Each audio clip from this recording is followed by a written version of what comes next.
Here's my celery harvest from this morning that I'm going to chop up for later, and some dandelions that I foraged.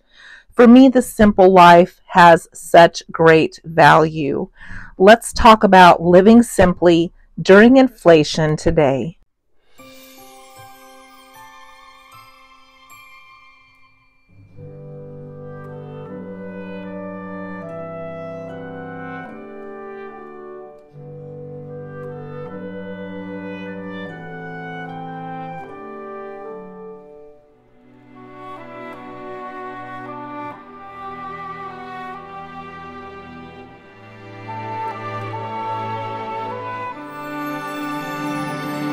It's strange when I think about the way I used to do things back in my 20s.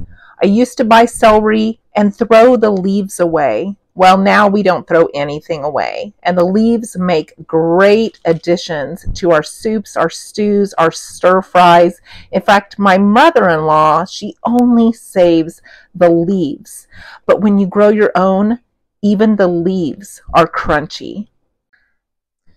Simple living. I think it comes down to, would you be willing to live more simply? Would you be willing to live with less? And what would that look like? This little cat cracks me up. They sit in this cage, but the door's open. I don't know why. There was 2 of them in there yesterday. Would you be willing to live with less stuff? And what's normal? We have to define those things for ourselves, because what we think is normal might not be normal for other people. And we have to be really cautious not to judge ourselves based on that. Sometimes what is normal are the things that will keep us working longer, or keep us broke, or keep us so strapped financially that we can't enjoy a lot of things in our lives. I personally don't have central AC or heating, and I can't imagine really having it. The people that I know that have it keep it on like 24 hours a day all year long. I can't imagine having a bill that pays for something to be on all the time when it's perfect out here. It's perfect out here a lot of the year. So there's a few days in the summer I will run our window AC, and then there's several evenings during the winter that we will run the propane heater. But we run it when it gets extreme cold, extreme hot. Once we've layered or unlayered, then we think about turning those things on. I can't imagine just having those things on for perfect air control all year long. But for many people, that's normal. And that's some of the differences between those of us that live a more simple life, is we just don't care about the idea of what is normal. We stray our own direction, and we're happy with that, and we are satisfied with that. We don't compare ourselves to other people and say, wow, I don't have central heat and air. I can't afford to run central heat and air even if I had it. We don't think like that. So for us to decide what is normal for us, what we can't live without, what is necessary, what is unnecessary, those can be the tricks to slipping into a more simple life. My parents were Depression era, and some of the fundamentals that they taught me, I still live with today. They took care of their things. They repaired things that they could. They didn't easily replace things because things weren't easily replaced back then. Frugality was normal when I grew up. It was normal in our household. It was normal in the area that I lived. And for me, it's still normal. Shopping wasn't done regularly, and I've fallen back into that where I don't shop near as much. I shop about once every 2 weeks. And they saw the importance of saving things, saving money, and being frugal even after the rations ended. And I think that's where I'm at, is I see the importance of that. Even though I don't necessarily need to save right now, I see the importance of it being necessary at some point for me. So I always tend to lean that direction. When I grew up, my first haircut even wasn't until I was old enough to babysit and earn my own money. Some of these things that we consider normal now, getting a haircut regularly or even getting it a couple of times a year, I didn't have that growing up. My dad would sit in the kitchen on a chair and my mom would cut his hair. That was normal. I took those dandelion greens and I mixed them into our salad with some boiled egg and some slivered almonds and a bunch of other things that we had for a big chef salad for supper. You buy those mixed greens in the store and they're so expensive, but I just picked these out of my yard and made my own version of mixed greens. A lot of the things that America as a whole will produce and give to the public as a normal way of life or a normal way of thinking is a lot of the things that those of us that live simply don't have and have never had and have never paid for. And so those are some of the things that help us live more simply, is we just don't buy into the things that the standard tells us we are supposed to have. People want to be comfortable in retirement, and comfortable means different for everyone. But comfortable for me is simple living. And I shared some of that in the beginning of the video.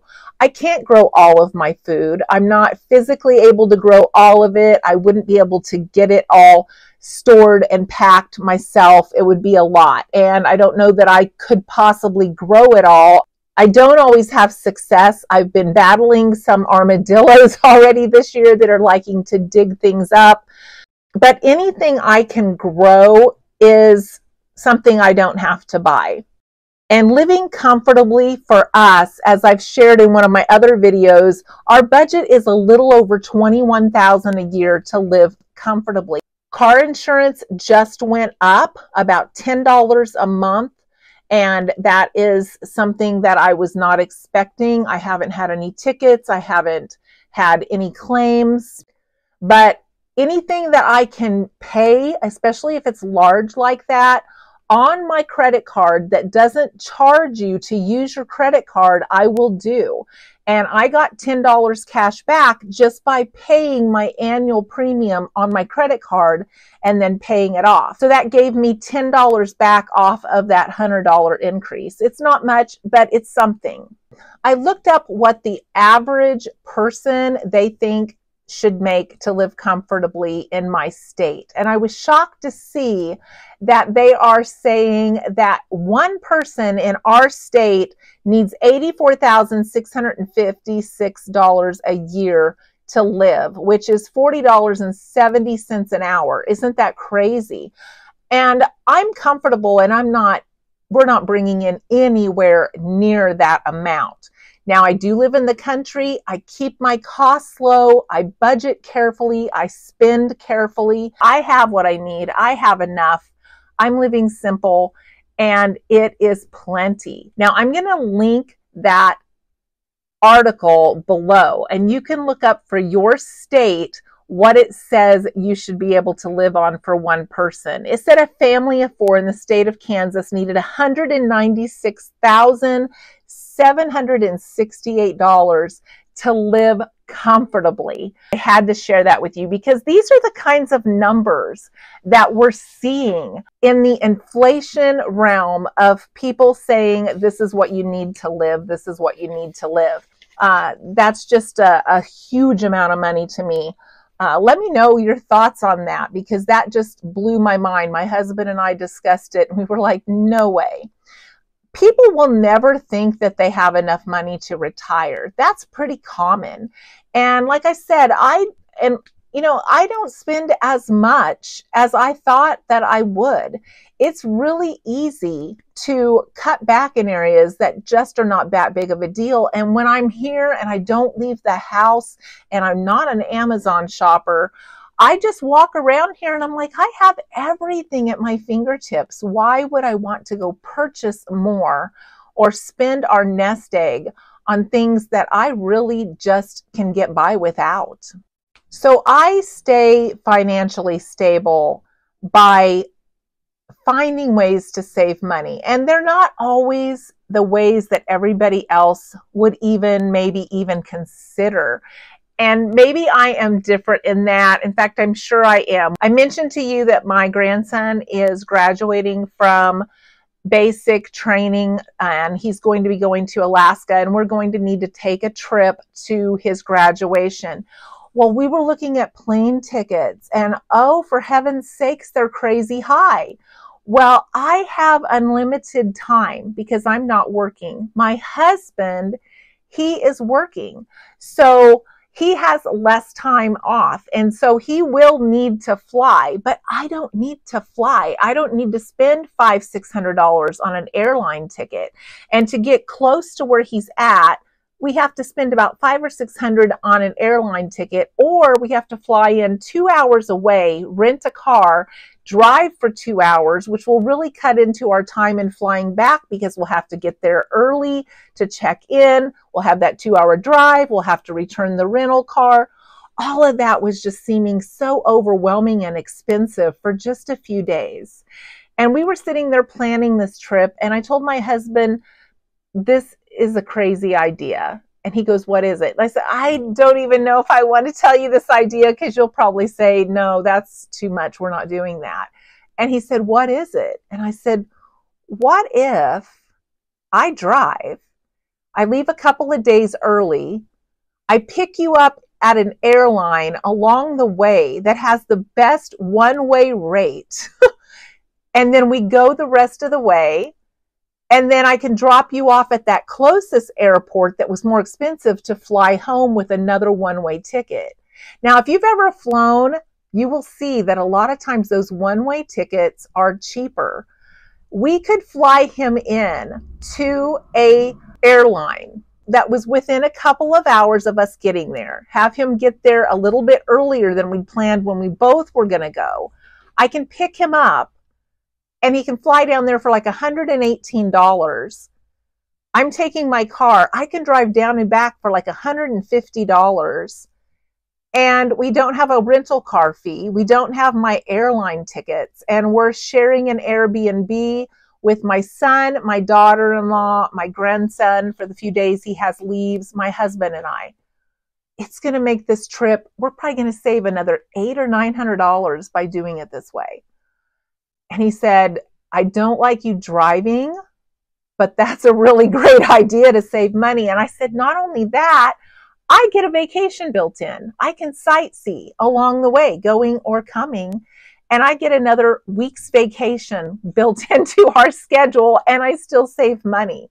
So we come up with creative ways like that to save money. And yes, it sounds maybe clear out of the ballpark for some people. But my purpose in telling you this is don't take things at face value. We will always see the obvious way that's the easiest way. And a lot of times that obvious, easiest first choice is the most expensive. And we went through this raising 6 kids. We would sit down and be like, one kid has to go here, one kid has to go here, another kid has to go here. How do we get all 3 kids where they need to be when there's only 2 parents driving? And I would sit down and think there's no way. And then we would figure out a way. That's kind of what we did here. We sat down and was like, wow, this trip's going to be like $1,500 for just a few days. Do we really want to spend $1,500 of our nest egg to do this? We absolutely want to go. And by doing this, we can cut it into about a third or less than a half by finagling it this way, and I get a week's vacation out of it. And I'm going to take you guys with me as always so we can see some fun stuff. But just don't take things at face value. Don't sit down and say, oh, okay, so the easiest thing for us to do is this, and we'll just have to spend the money. Actually, kick back a minute, sit and think and say, hey, is there another way that we can juggle this where it makes sense for us, where we don't spend as much money, where we don't end up paying for it down the line by having either less nest egg, more debt, something like that. So when we hear those numbers on it takes that much to live, remember in the back of your head, your finances are going to look different. Don't let those numbers scare you. I hope that this has been thought-provoking for some of you, maybe helpful. If it has, please give me a thumbs up. I would love to have you guys join our community to have more conversations on frugal living, simple living, early retirement, thrown in with some depression era tips. Thanks for watching today, and I hope to see you soon.